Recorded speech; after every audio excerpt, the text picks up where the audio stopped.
नमस्कार मैत्रिणींनो, चितळेचं 1.5 लिटर दूध घेतलेलं आहे. आपल्याला पनीर बनवायचं आहे. गॅसवर पातेले ठेवून मी त्यामध्ये दूध ओतून घेतलेलं आहे आणि आपल्याला त्यामध्ये लिंबाचा रस किंवा तुरटी पाण्यात भिजवून 2-3 चमचे आपल्याला टाकून द्यायचं आहे दुधामध्ये आणि गॅस बारीकच करायचा आहे आणि थोडंसं हलवून घ्यायचं आहे. मी तुरटीचं पाणी करून टाकलेलं आहे. बघा, अशा प्रकारे आपलं पनीर तयार झालेलं आहे.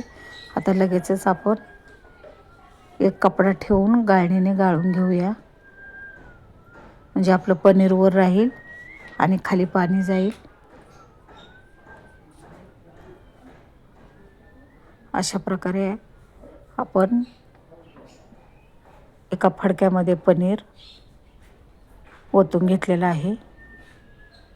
आता हे स्वच्छ 2 पाण्याने आपण धुवून घेऊया, जेणेकरून तुरटीचा वास लागणार नाही.